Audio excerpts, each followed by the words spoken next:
Hello, Lisa. Great to be here again. I am excited for this conversation. In part three, you brought up a topic that you wanted to address today.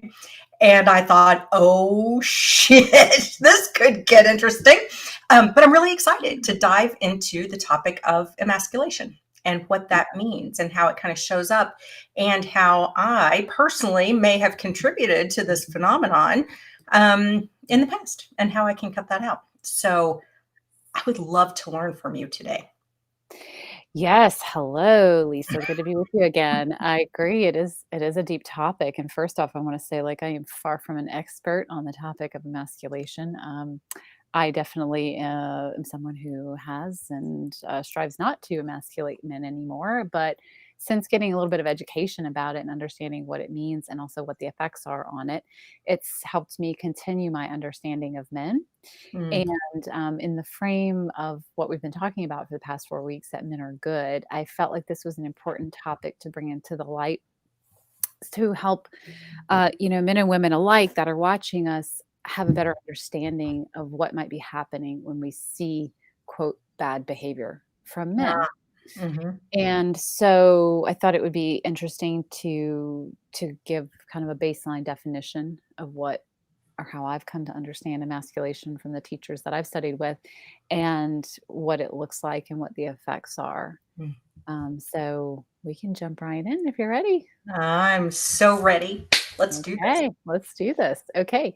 So I like the working definition of emasculation taken from Alison Armstrong, who was a profound teacher on understanding men and understanding women, but she's got a great course called Understanding Men that really helped to open my eyes to this topic. The working definition that she uses for emasculation is to diminish the ability to produce results. And if we think about the masculine, again, not talking about gender, but the qualities of the masculine energy, it's about producing results. It's driven to produce results. And that is one of the sort of highest and best features of the masculine energy is producing results. And so if we think about what does it mean to emasculate, to diminish the masculine energy of something, it's to diminish the ability to produce results. And so it can look a lot of different ways. It can look, they're kind of, let's see, 5 or 6 main ways that emasculation happens. So I'll talk about those a little bit, just a little bit. We'll touch on those and then we'll talk about what that looks like in real life. And so I'd be happy to share some of my examples, hard learned, and maybe you can share some too. Yeah. But the main ways that emasculation happens with men or high masculine energy people is through criticism, complaining, comparing, the idea of never being satisfied with, and withholding. So it could be withholding admiration, accountability, appreciation, or attention. So these are the main ways that I've learned about, at least in her teachings, that emasculation happens. So I'm going to pause there for a second before we dive in. What do you hear when I talk about this so far? Well, I'll be honest. My first thought is, oh, geez, putting masculine energy in a box of results. That seems pretty limiting in and of itself. So that's where my mind went first. And then understanding, recognizing the need and the drive to produce. And even in my own, when I think in terms of balancing masculine and feminine, it's the masculine energy that I think about and try to bring in to create the structures and the stability and the foundation and the plans and all the things that help me get results. And when I ignore that, I don't get the results that I want. So, I had to kind of work that through in my own head as you were talking, and wondering. Yeah, you're right about all of that. So emasculation, we're talking generally, and so who does emasculation happen to? It happens to all of us. Hmm. It happens to women, it happens to men. Men emasculate themselves, men emasculate other men. Women emasculate ourselves, we emasculate other women.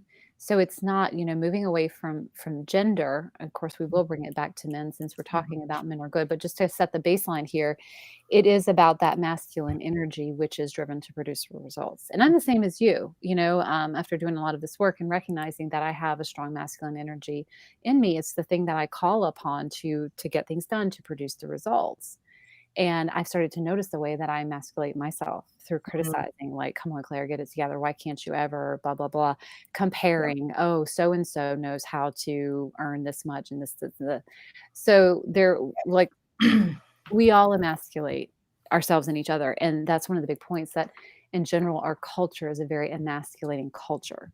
And Mm. so at the same time, we've talked about how men particularly get these double bind messages like, um, don't be aggressive because it's too much and you're too much and you're scary.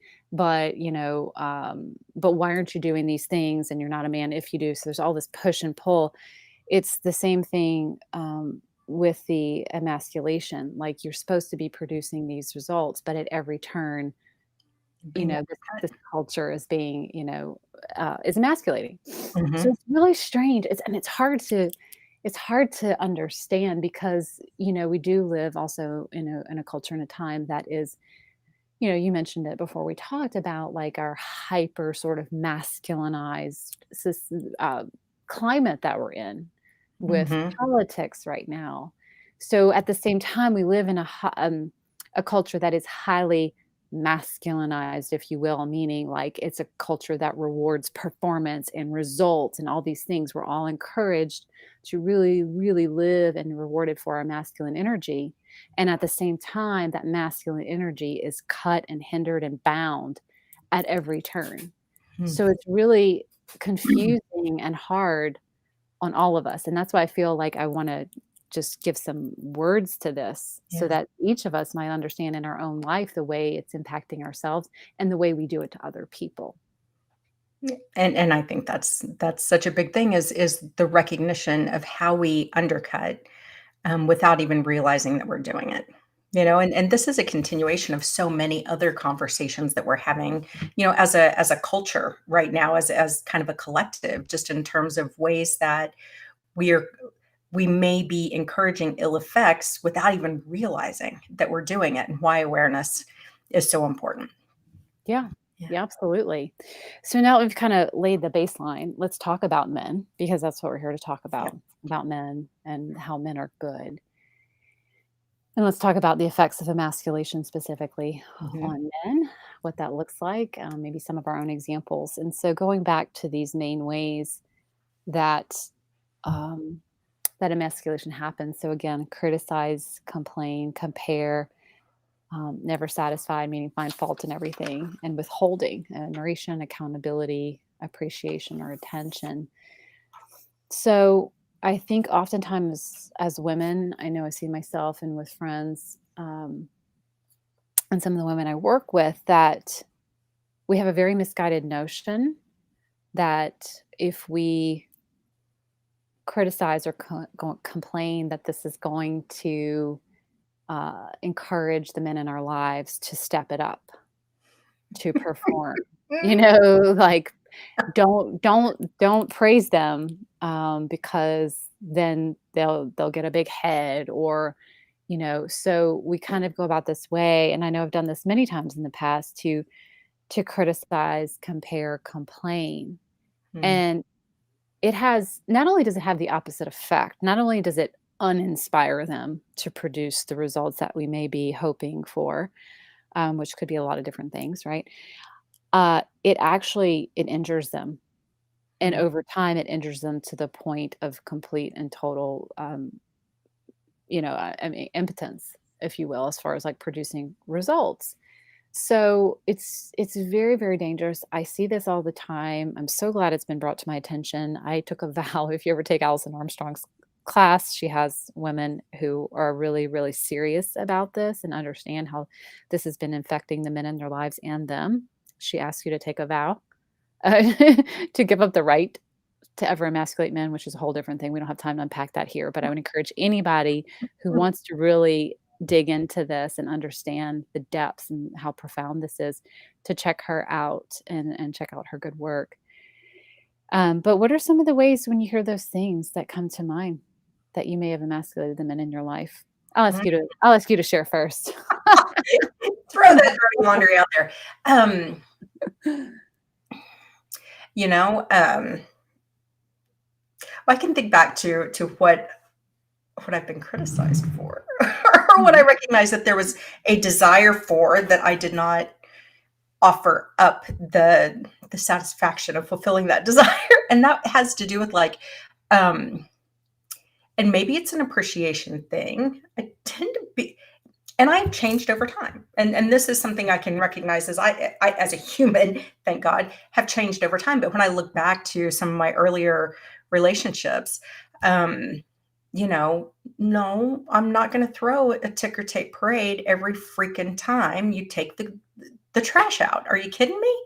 You know, oh, sell cartwheels? Is that what you want? I get so frustrated because anytime one tiny little thing would be done, it was like, "Ooh, did you see what I did? Did you see it?" And I'm just like, "Oh my god! If I did that every time, you know."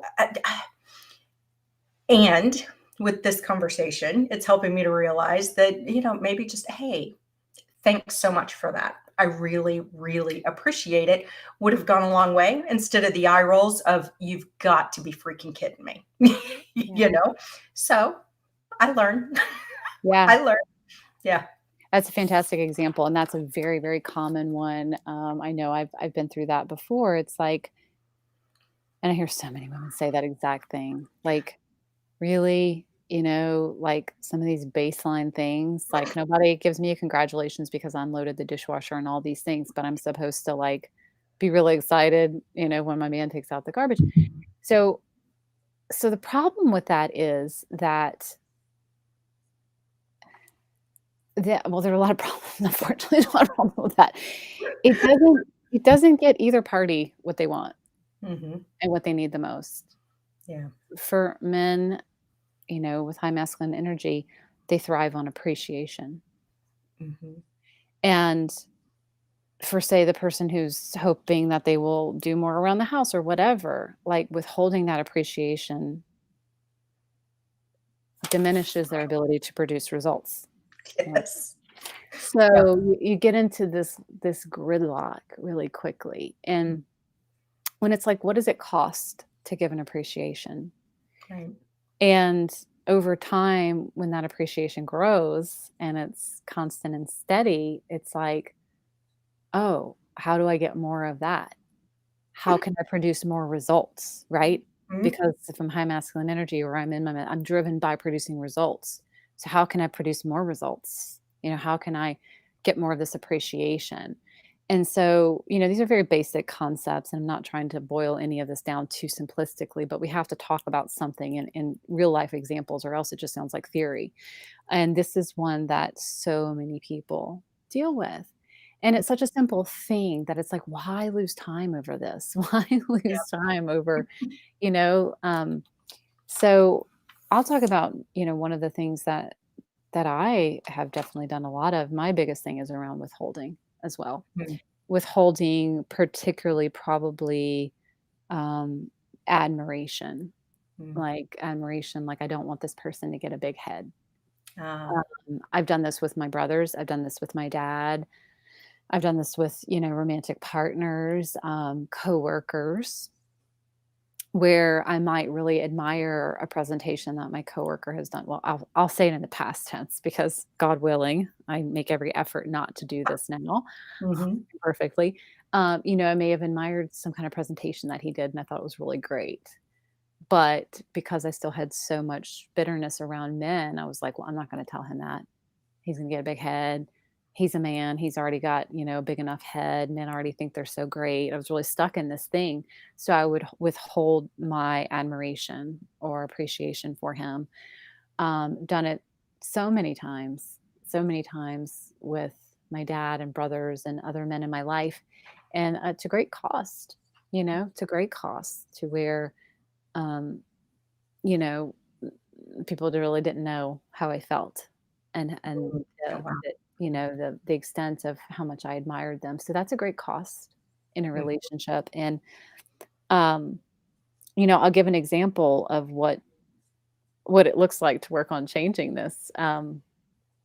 I spoke to a member of my family, a male member of my family recently, and he told me some very significant news about something he had accomplished.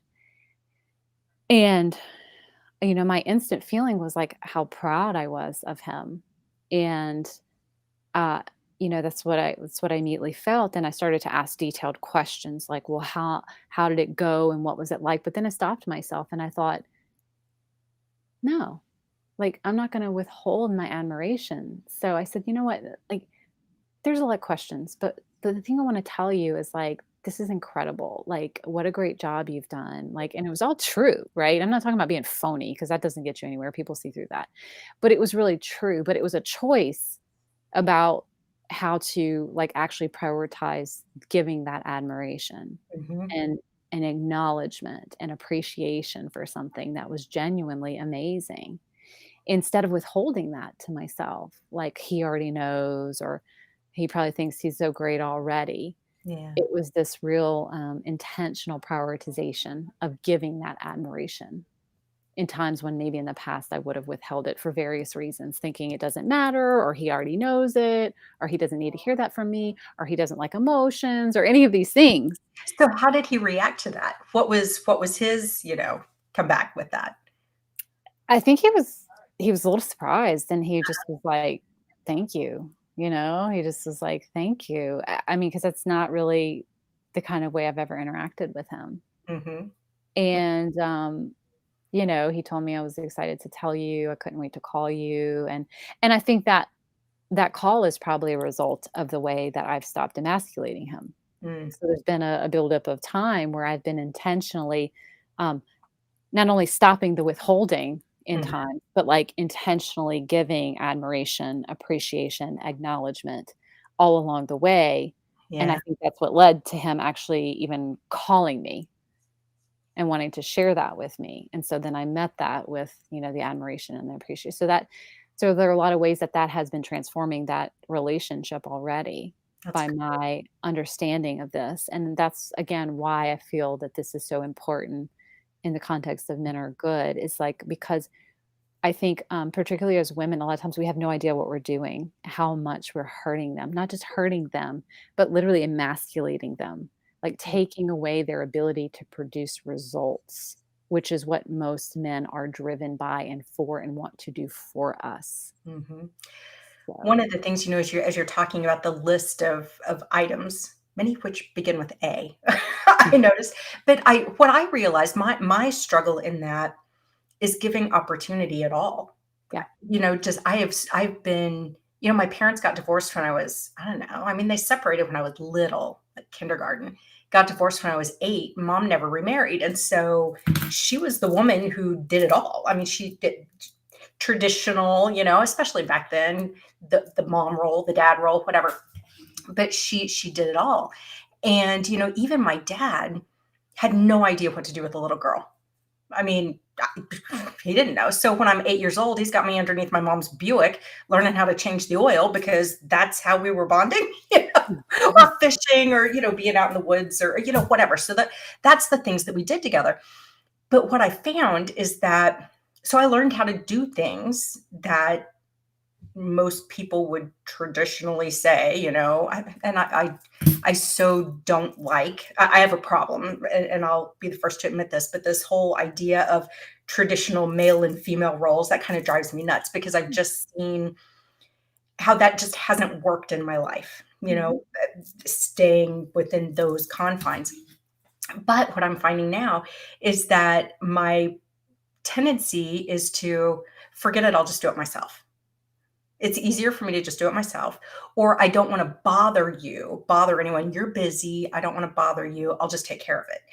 And a lot of times it's crap I don't even know how to do. It would take me 10 times longer if I can do it at all.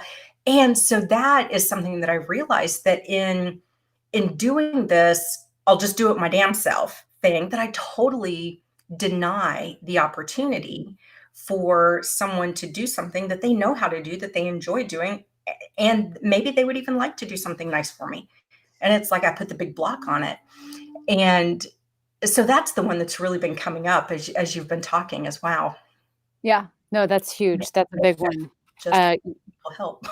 yeah, like, I could that could go under withholding opportunities Mm. for them to produce results. So, actually, I'm looking at this list again, accountability. Don't let him be in charge of anything. Mm. Like, don't let him do anything, don't let him be in charge of anything. So withholding accountability or the opportunity to do things, it's a huge way of emasculating men. And then And so go ahead. I'm just thinking on the other end of that, they have the opportunity, and I'm thinking of a very specific situation. Opportunities there. He wanted the opportunity, so he said, but then never did it, never did it, never did it, never did it. There were other people counting on it, never did it, never did it, never did it. I don't want to nag. That's nagging is not my thing. That's not my thing. But little encouragements that trying to figure out how do you wrestle this when there's something very specific that's just not getting done without nagging, but it was something he volunteered for and like asked to do in the first place. And it's that kind of situation where I just throw my hands in the air and go, well, screw it, screw it. I'm out. Um, Yeah. Okay, that one's a different one. That's a really difficult one to untangle. And yeah, I think that we don't start with those things because especially if it's a thank partnership, you. there are things like that. I think what's most important is, whatever we appreciate grows. Hmm. So, uh, it's like starting with the little micro appreciations that are there. That and giving that encouragement and that appreciation of anything, that gets done. And not focusing on how to solve that problem because that's really hard and feels way above what I know how to work with just yet. Um, but but working on the things, assuming this is a friend or a partner in some kind of ongoing relationship, I think about setting them up to be successful. Like, how can I find something, like, small to make a Mm-hmm. request for that I know that they can do and that I can appreciate them. And this isn't just men, this could be women too. Like, how can I grow that kind of back and forth rapport of, re produce the result, appreciation. Usually appreciation has to come first. So Hmm. we have to be willing to do that, to Yeah. find appreciations for, like, anything, and give an appreciation that's genuine. Again, I'm not talking about being phony.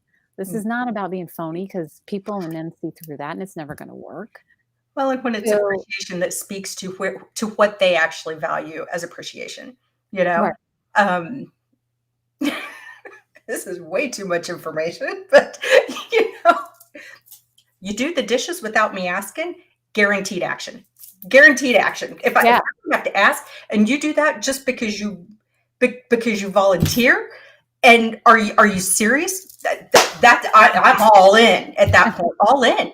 And you would think at some point though that would be encouragement enough.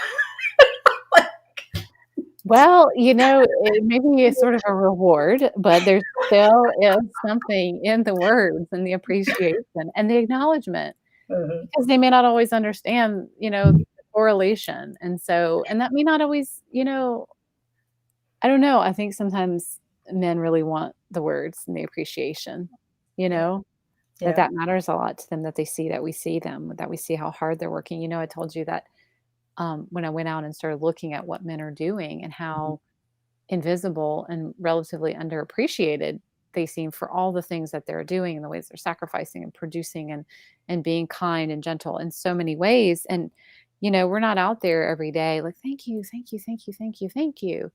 Um, and to women too, like that's what I'm saying. It's a culture Mm. that emasculates all of us, that underappreciates, that withholds all kinds of things. And so, I just feel strongly like let us begin wherever we are. So, Yeah. Lisa, I appreciate the way you make this Facebook Live happen, the way you get it together and you plan for it and you send me the link and you make sure to announce it. You make it so easy on me. I just have to click a button and I'm here. So, like, I super appreciate the way that you pull this off every week, you know? And that's very true. So, thank you. And that's an example, right? That's an example, Of yeah. of acknowledging some way that you have been producing a result that helps me and makes my life easier, so let me appreciate you, and, um, but I think that we all need more of that in our lives. I don't know anybody who's like, "You know what? I feel totally overappreciated. I feel over acknowledged." Same with my daughter, she's like, "Mom, could you love me a little less?" Yeah, A okay, little well, lucky girl. Maybe there are a few out there. one thing that I've heard so much recently is from a variety of different people and reading articles about this but just the withholding of affection and withholding of attention, whether it's quality time together or physical touch or whatever. That I had no idea this was such a pervasive challenge. And maybe it's just the people I've been, talking with recently, but it it seems pervasive, and I Mhm. don't understand what that's all about, and I could see how that would also be, um, quite emasculating in a different way. Yeah. Yeah, I think there's a lot there. I think that, as women, we're kind of taught that that's our bargaining chip. Hmm. This is how we get Dishes things. and yeah, Mhm. Right? So, did that. yeah, that's what I'm saying, like, the appreciation. But it's so we're really taught that that's our bargaining chip, and, we are the less strong sex as far as, like, physically and things like that. So, I think there's a lot of ways that we've been enculturated um to be passive aggressive instead of aggressive, to Mhm, withhold rather than, punch or whatever. So I think we've learned that that is the only way that we can sort of fight or fight back. mm, It's the not doing, the not saying, the not giving, the not touching, the not angry voice, but the like cold glare from hell, like that kind of stuff. So I think that's what that's about. It's a bypass to actual mm, communication. And it's a very, I remember in our first conversation, we were talking about men are good and how so much of men's quote bad behavior is aggressive. mm, And that's what we see. That's what makes the news. That's the stuff that results in violence and newsworthy and things like that. And yet, as women, we are as detrimental in some ways, like women's bad behavior. When women are, quote, behaving badly, um, it can be as detrimental, as painful, as destructive. But because it tends to stereotypically be on the not doing, not saying, not giving, all those other kinds of things, it doesn't typically result in violence. mm, So men's quote bad behavior gets a lot more headlines because it's visible. But mm, the men I have talked to who have, been literally decimated and destroyed by quote bad behavior by some women in their lives, um, it doesn't look anything like the bad behavior of men, but it is destructive. yeah, The passive aggressiveness, the withholding, and all of those things. And so that's why I think it's so important that we as a culture and we as women understand that our ways of not doing, not giving, that sorts of thing are so damaging. We don't really, I think, have a full understanding of how deep emasculation can go, even though we do. You and I both have mhm, said we emasculate ourselves, we understand, but I don't think that we can have any concept of what this is like for a man to feel emasculated, particularly by a woman, and how mm, destructive it is. And then what happens is we do the sort of unconscious emasculation thing that we don't think is that big of a deal. It's just withholding, right? It's not that big of a deal. I just didn't say the thing or I didn't give the attention. But then we get pissed off, kind of like, oh, he doesn't ever do anything. He doesn't ever da, da, da, da. So then we start to criticize and then we start to complain, which is just like slice, slice, slice, slice, slice. Then we're yeah, mad. Then why doesn't he? Listen, it's super painful. Like I know sitting through this course, I was just like excruciating for the first 6 hours of it. So I don't want to be irresponsible and take us too deep into this without mhm, kind of looking through the other side of it. Because it is very painful to realize the effects of it, the ways that maybe we've been doing it, the results of it. and um, and just how deep it runs in our culture. Hmm. It's interesting to me too how sometimes trying to trying to do the right thing or encourage like a behavior that you've agreed upon, is this is a hard one to bring up. As you know, my late husband passed away and complete liver failure, and so alcohol, a little bit of not a little bit of a problem, but a struggle. And I remember a couple of different times um, being in a situation where he's being dr- really encouraged to drink, and the people encouraging don't know what's going on the back end, and not that I'm nagging or being, but I'm like, probably not the best idea. And just remember, oh yeah, she's got you by the balls, Bob, and making it out as if I'm totally emasculating him with his friends or family because I'm discouraging shots, knowing that this is, well, eventually deadly. I mean, the consequences were big, but in terms of trying to care, that care of trying to influence behavior at all, what was very in my face made me to feel, or tried to make me to feel as if that was emasculating behavior. And that really hit me because I'm like, ooh, that's not what I want to be.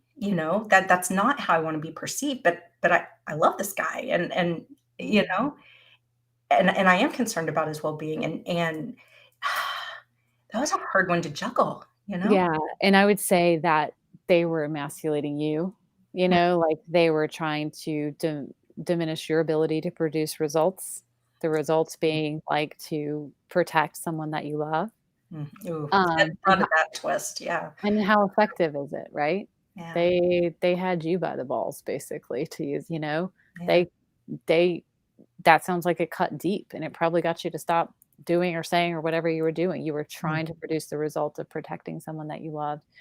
yeah, So, thinking about emasculation as criticizing, complaining, comparing, never being satisfied, withholding, it doesn't that what you were doing doesn't fit in that category. It's mm, other. It's other. It's whatever it wasn't that. mhm, But they were using it in a way to cut you off at the kneecaps. yeah, You had a protective impulse, right? yeah, Which is highly masculine. This is protective. You want to protect. You want to, and they were using that to slice you, to mm, get you to stop doing those things. yeah, So I would say, shift, that's yeah, actually really helpful too. yeah. So this does get used a lot of ways that women are ball busters and women have men by the balls and things like that. Well, in the context of addiction, like all those things go out of the window. Like that's just a whole other situation. But I think it's a good point though, because I think that is levied at women a lot and very unfairly and Mhm, sometimes fairly. "Oh, you're a ball buster." "Oh, why? Because I'm asking my husband to come home and help me take care of the family," or something like that. So I think it is levied at women unfairly as a way to get us to stop asking our men to produce the results that we need and want from them. mm, And it can be very effective, right? We're asking them to produce the results of coming home or being responsible or whatever. And then the man can say it to you or the friends, like, "Oh, why are you busting my balls? Why are you, oh, she's got you by the balls." So mhm, those are very unhealthy ways, just like anything that's very unhealthy and unreasonable ways that is levied against people to emasculate them, actually, right, right. to get them to shut up, to get them to stop attempting to produce these results that could be from a healthy impetus.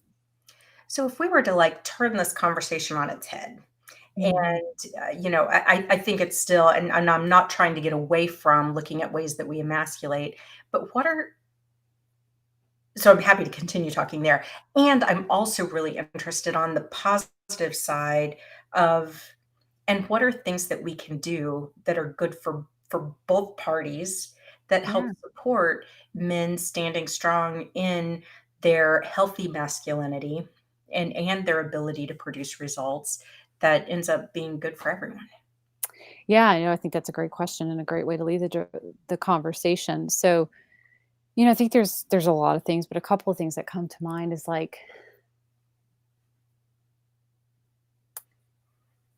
I have several friends in the dating world, and I say this to them that like, okay, because they'll say like, I want a man who's gonna like take charge and lead and make decisions, and also say this like this is what they want. Okay, so I know this is what they're saying they want. I'm not like projecting something that they should want. They say this is like what I want.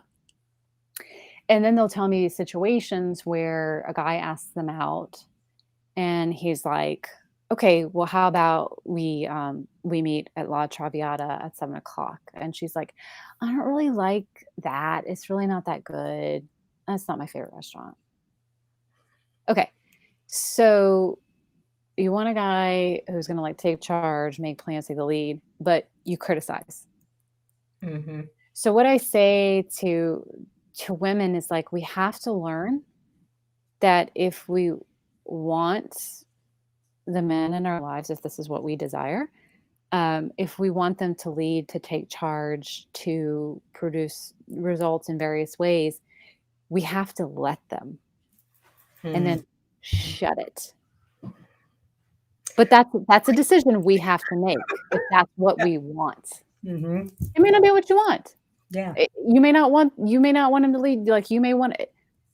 But if you say that's what you want, Mhm. you can't want it, he You does it, and then you criticize. That doesn't work. Yeah.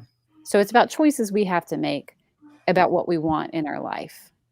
This is making me wonder, and I think that's an excellent example.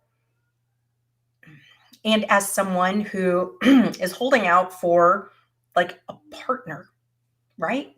A partner. I'm not needing a leader. I'm just walk in front of me, and I need somebody like by my side. And that even in itself is a shift on how society looks at relationship often, Mm. and oh, you want to be a partner, you want to be equal. Well, damn feminist, you're emasculating. Like, no, Yeah. I just, so this is a very nuanced conversation that Yeah, gets complicated. it does. And the definition that I love the most about equality is valuing different strengths equally, Yes. because I think a lot of things have gotten mixed up with the equality Mhm. conversation, because what that has done, it's conflated some things that, um, that we should be equal. Like, we should just be equal, equal, equal. We should all be the same, basically, is what that says. We should all be the same and valued the same. It doesn't take into account that there are differences. So Mhm. I love that definition because it means, like, valuing differences equally. So, Mm. like, what a woman brings to the workplace, the feminine energy or intuition or whatever some of those qualities might be, is different than what, a man or high masculine energy person is gonna bring to, but valuing those things the same, even though they're different, Right. I think is a much more productive way of looking at feminism and all these things, equality. So in the topic of partnership, that's the way that I've come to view it, is valuing different strengths equally, um, and making room for, um, yeah, for what a partnership really means.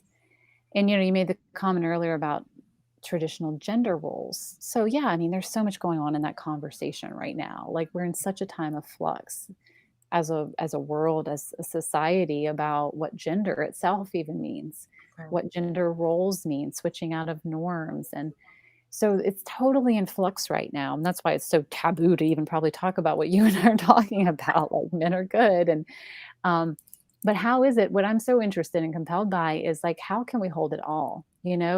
How can I be a modern woman who's self-sufficient and out there, you know, doing things and living my dreams and chasing things, and yet still have, for me, what are some traditional values and things that I want in my life and the ways that I want to be. Um, but I claim that I have a right to all of that.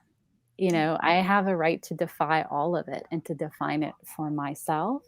And I think that's really hard, is that for each of us to take responsibility for creating our own unique formula of what all of this means for us individually, and then seeking out the places where that is reciprocated, whatever that looks like, in partnership or in the workplace where our differences are valued equally.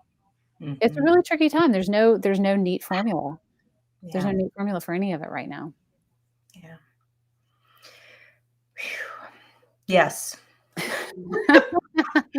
Yes. And for some of us, having grown up without clear role models Mhm. in some areas of what a healthy relationship can look like, where there is, a sense of partnership and equal participation in different ways, but at least equal participation rather than one person shouldering, a huge amount of the burden, you know, and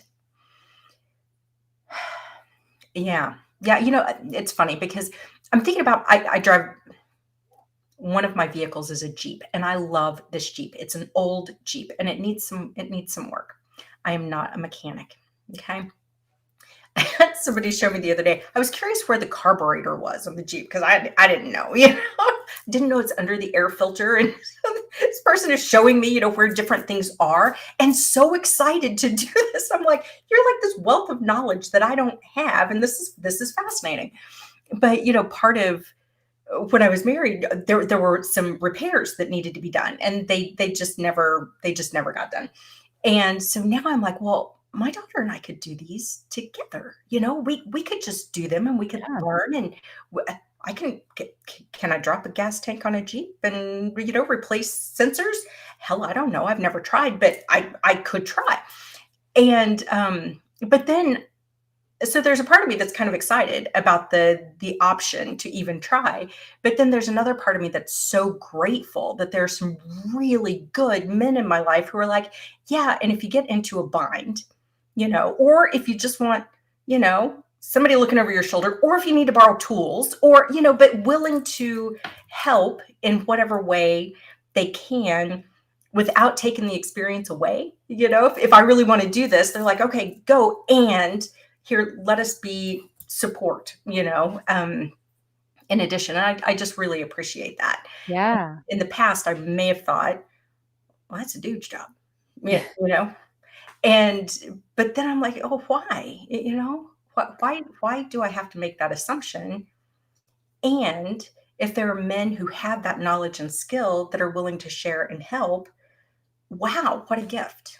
Yeah, What a gift. absolutely.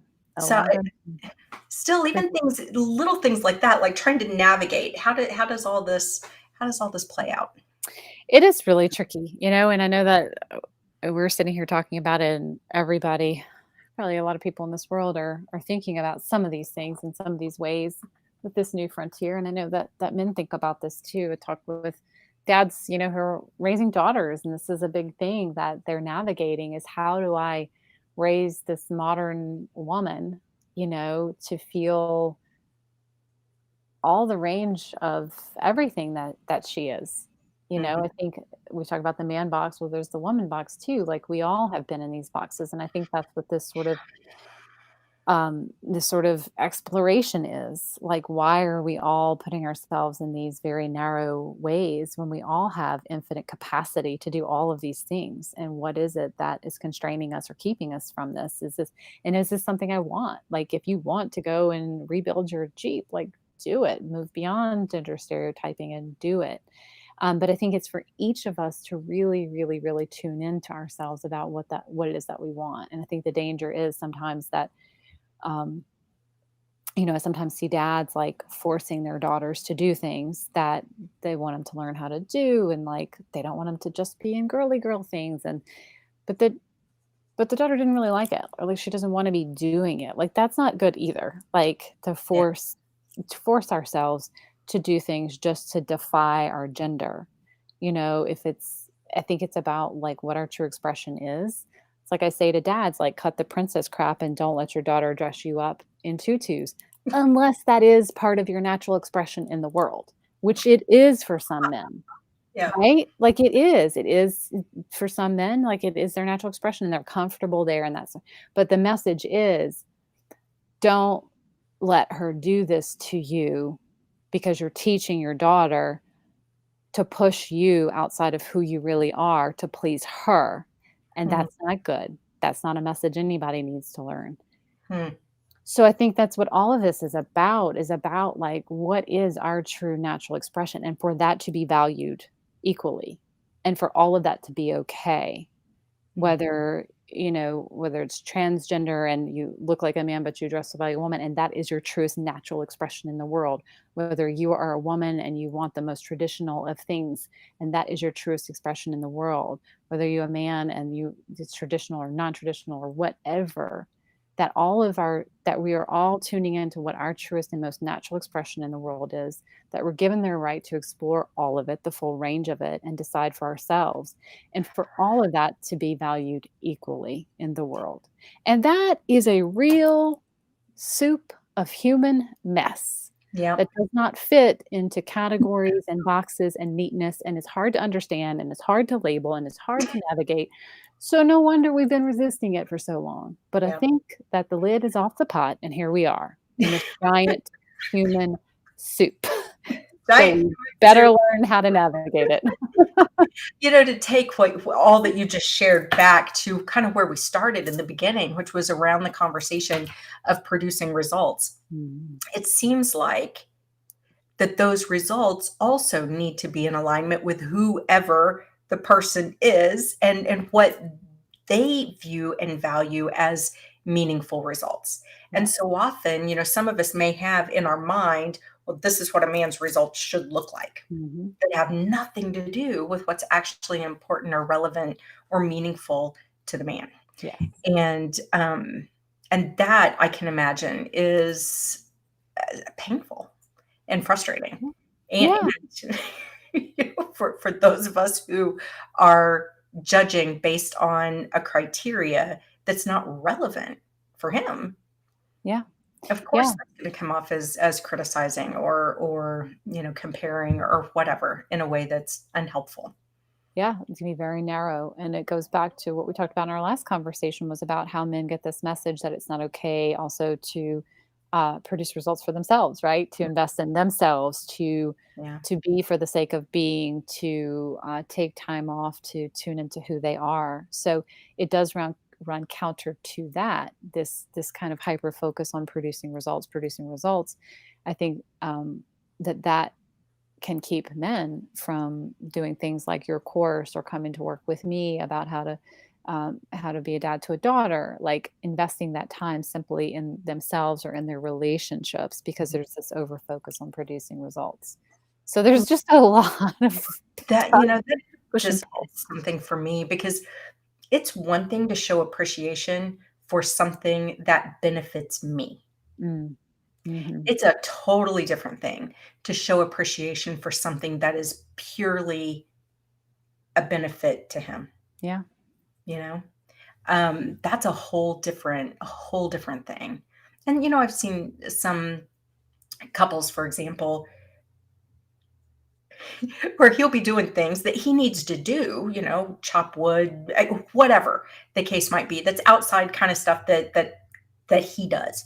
But because it's not seen as a direct, immediate, like right now benefit, maybe it'll be helpful in 2 months, but not right now beneficial to the partner.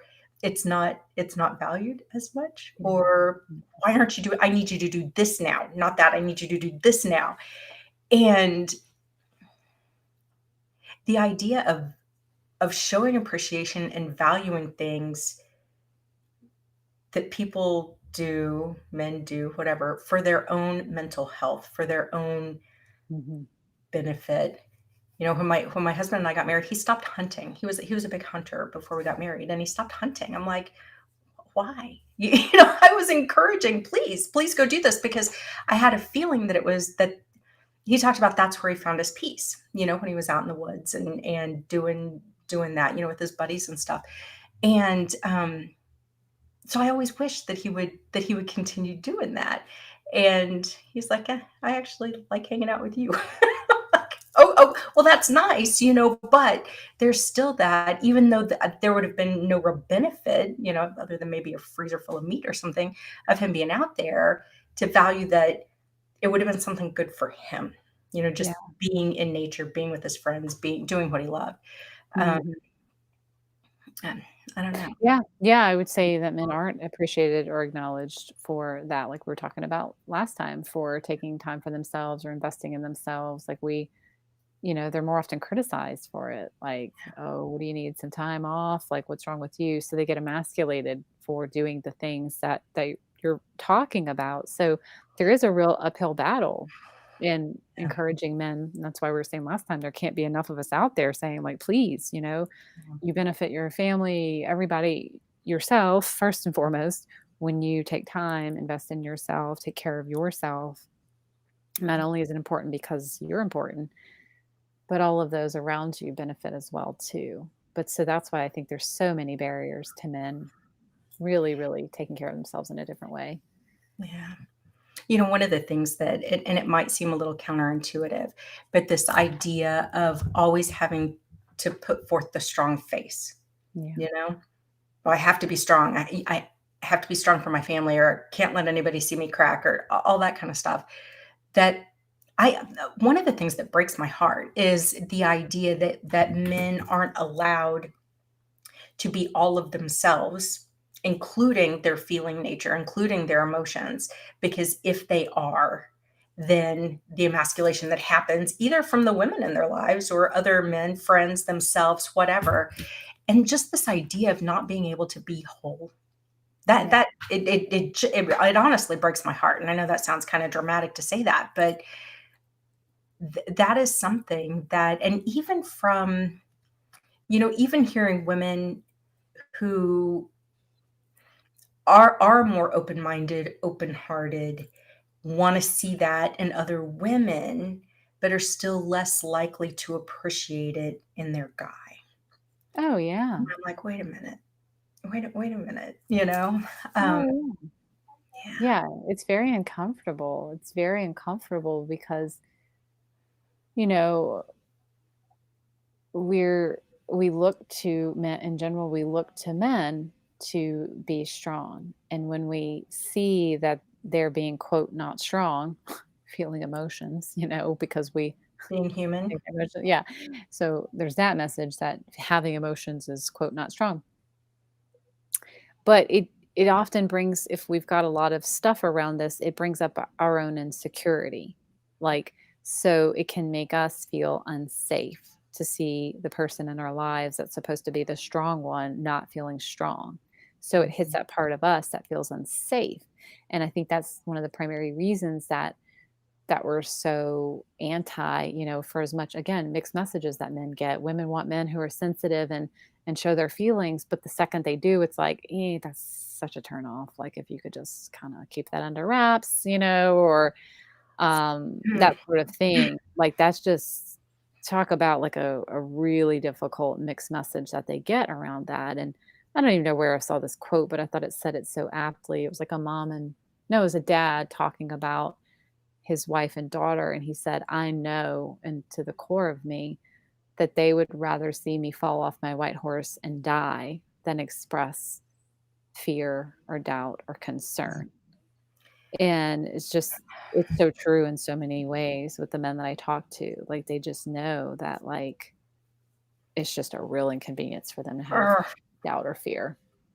yeah, It and is that heartbreaking. mm.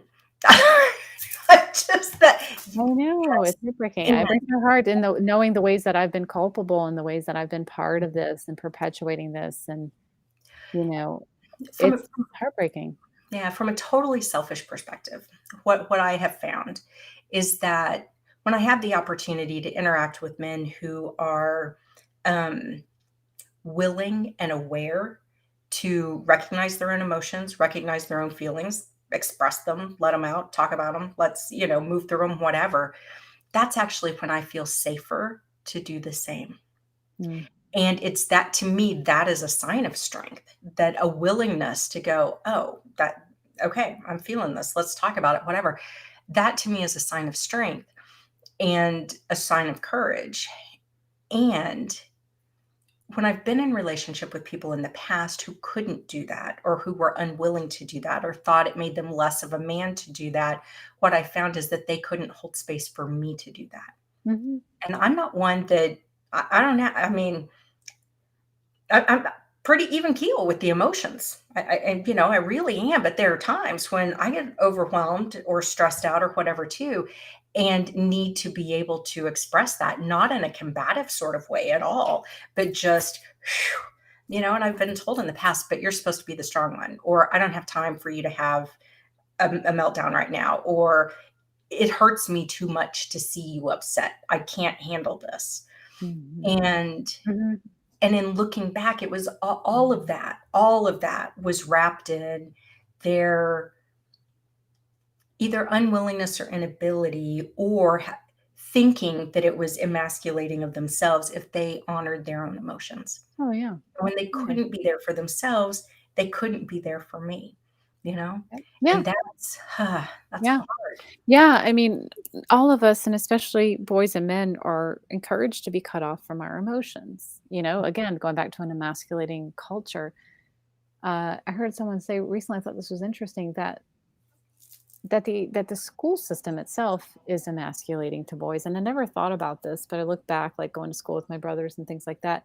Like, my brothers just find their natural expression was very aggressive and rough and tumble. They were always kind of rough and tumbling at home. That was not my thing, but that was their way of kind of being. And if you look at the school system, it's like sit down, be quiet, don't move, detention if you fight, don't hit, don't all these things.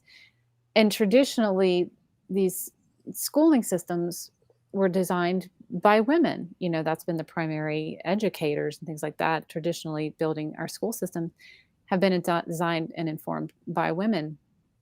And so we have a system that does not support, in general, especially in the public school systems, does not support sort of the natural nature, frankly, in my opinion, of anybody.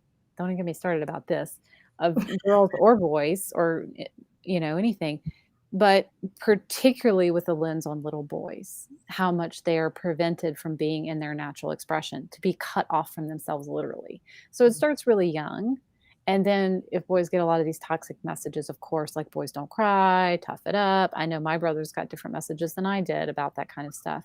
So from Mhm, a super early age, many boys are taught to cut themselves off mm, and just get out there and produce results. So yes, so when they become men and they're faced with women who are expressing emotions, if they're so cut off from their own emotions, generally what I've seen happen is that a woman, especially a woman that they care about a lot, having emotions touches them in a place that mm, is very uncomfortable and inconvenient, that they don't know how to access, but it touches them in a way that other emotions don't. And it's scary. And so the way to handle that is shutting her down mhm. because, like you said, this example. So it's it's a very complicated puzzle. That's why opening this topic, it's a deep one, it's a big one, but it's important. It's important for all of us that I think that we understand even what this word emasculation means, the effects of it, how we might do it to ourselves, to other people.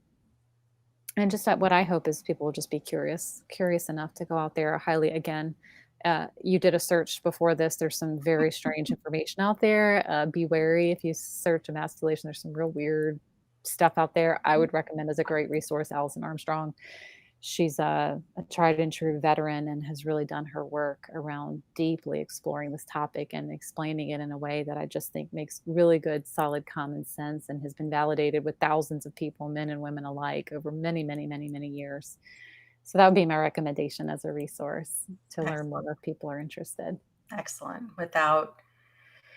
Yeah, that's excellent. Without demonizing, it sounds like too Mhm. much any particular Yeah. group. Okay. She does it with so much compassion. She does it for so much compassion for women Mhm, about where this comes from, how natural it is, where we got it from, why, how earnest it was, these instincts, and just helping us understand what the effects are and vice versa. Like, mhm. I think that's the key word, compassion. I really recommend if anybody does research about this, find someone who is teaching from a very compassionate place for everybody involved. This is not about man bashing. This is not about woman bashing. Nobody needs any more bashing, and I think that's one of my big Amen. points too. Nobody needs more bashing. Nobody. So, Yeah, appreciation. thank you. Thank That's the antidote. you. Absolutely. Thank you so much for kind of opening this door and this conversation. Obviously there's so much more that could be said here, but at least starting the conversation matters. Raising awareness around it matters, and starting to kind of reflect on our own interactions. And when we come at things from a place of appreciation versus a place of condemnation, and in many of its various roles, or withholding, how that's relevant too. And the more we can analyze our own actions and how we're showing up, the more powerful we can be.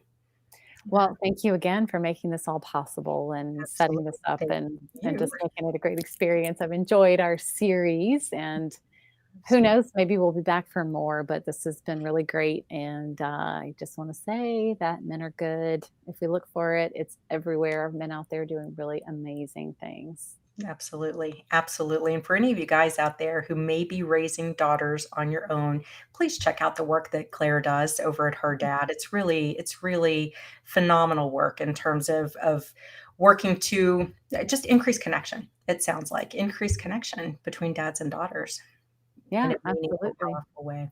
Yeah. Absolutely, educating dads to raise more conscious women, it'd be amazing for a dad to teach a daughter about this concept of Mm. emasculation. That would be just next level. Absolutely. Well, thank you so much to everybody who's watched or listened. Thank you too. And we may see you again in the future.